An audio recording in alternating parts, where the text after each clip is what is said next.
కోనసీమ జిల్లాలో తెరపైకి వస్తున్న కొత్త ట్విస్టులు. ఏ ఎండకు ఆ గొడుగు పట్టడం అనే మాటను ఆ నేత నిజం చేస్తున్నారా?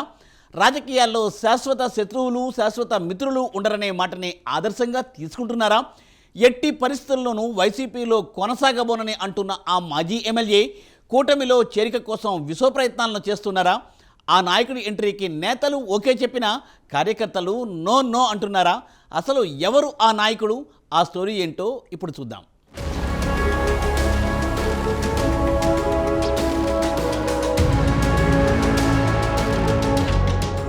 అంబేద్కర్ కోనసీమ జిల్లా రాజకీయాల్లో కొత్త ట్విస్టులు తెరపైకి వస్తున్నాయి. గత దశాబ్ద కాలంగా రాష్ట్ర వ్యాప్తంగా కూడా హాట్ టాపిక్ గా నడిచిన రాజోలు నియోజకవర్గ వ్యవహారం ఇప్పుడు ఊహించని టర్న్ తీసుకుంది.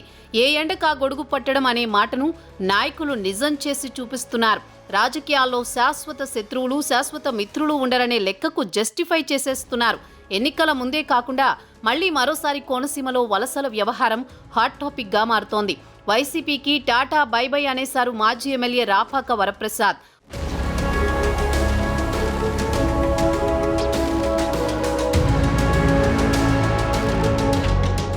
మొన్నటి ఎన్నికల్లో జనసేన 100కు 100% హిట్ కొట్టింది. కానీ అంతకు ముందు ఎన్నికల్లో హోల్ ఆంధ్రాలో ఆ పార్టీకి వచ్చింది ఒకే ఒక్క సీటు.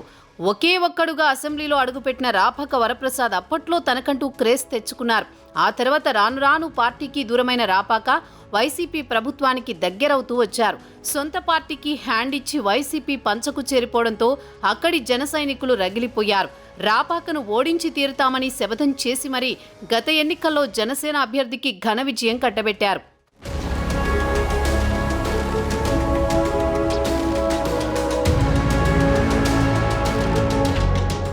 గత ఎన్నికల్లో కూటమి ప్రభంజనం తర్వాత అన్ని లెక్కలు మారిపోయాయి. వైసీపీ నేతలంతా ఒక్కొక్కరుగా కూటమిలోకి క్యూ కడుతున్నారు. ఈ కోవలోని మాజీ ఎమ్మెల్యే రాపాక వరప్రసాద్ వైసీపీకి షాక్ ఇచ్చారు. ఫ్యాను పార్టీకి వీడనున్నట్లు ప్రకటించారు. తాను గతంలో జనసేన నుంచి ఎమ్మెల్యేగా గెలిచినా కొన్ని కారణాల వల్ల వైసీపీలో చేరినట్లు స్పష్టం చేశారు. కానీ గత ఎన్నికల్లో టికెట్ విషయంలో తనకు అన్యాయం జరిగిందన్నారు. ఆయనకి రాజోలు టికెట్ నిరాకరించిన జగన్ అమలాపురం ఎంపీగా పోటీ చేయించారు. ఎంపీగా రాపాక ఏకంగా 3.5 లక్షల ఓట్ల తేడాతో పరాజయం పాలయ్యారు. అందుకే ఆయన అప్పటి నుంచి వైసీపీకి దూరంగా ఉంటున్నారు. ఈ క్రమంలోనూ మళ్లీ రాపాక ప్రస్థానం ఎక్కడ మొదలు పెట్టారో అక్కడే చేరుకున్నారనే టాక్ పీక్స్ కి చేరింది.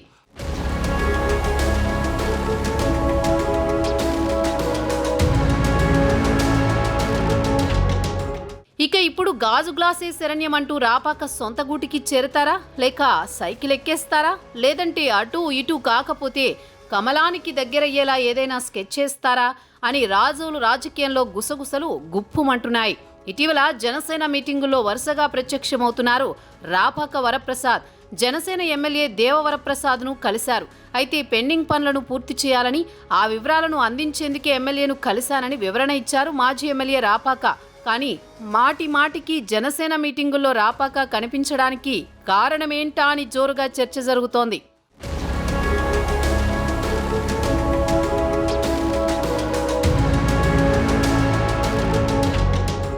గతంలో జనసేన నుంచి ఎమ్మెల్యేగా గెలిచినా కొన్ని కారణాల వల్ల వైసీపీలో చేరినట్లు రాపాక స్పష్టం చేశారు. కానీ గత ఎన్నికల్లో టికెట్ విషయంలో తనకు అన్యాయం జరిగిందని అన్నారు. అందుకే తాను అప్పటి నుంచి వైసీపీకి దూరంగా ఉంటున్నట్లు తెలిపారు.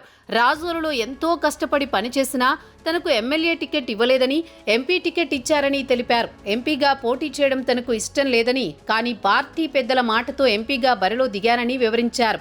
రాజోలు బరిలో తనపై నమ్మకం లేక గొల్లపల్లి సూర్యారావుకు టికెట్ ఇచ్చారని రాపాక వరప్రసాద్ వెల్లడించారు. ఎట్టి పరిస్థితుల్లోనూ వైసీపీలో కొనసాగబోనని స్పష్టం చేశారు.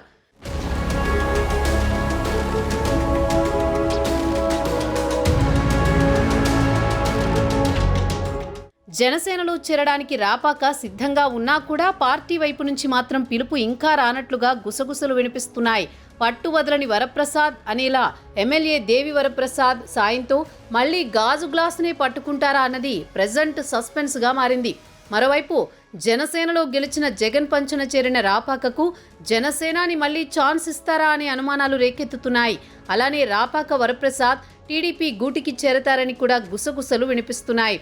టీడీపీ సైడ్ నుంచి పూర్తి క్లారిటీ వచ్చిన వెంటనే వైసీపీకి అఫీషియల్గా రాజీనామా చేస్తారని ఆయన సన్నిహితులు చెబుతున్నారు.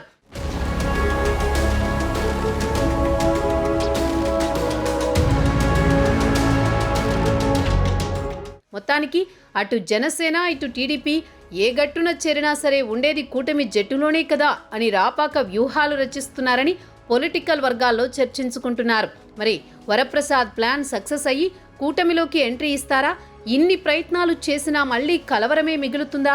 రాపాక కూటమిలోకి ఎంట్రీ ఇవ్వడం పట్ల జన సైనికులు ఎలా స్పందిస్తారు? టీడీపీ క్యాడర్ రాపాకకు వెల్కమ్ చెబుతారా అనే విషయం చర్చనీయాంశంగా మారింది.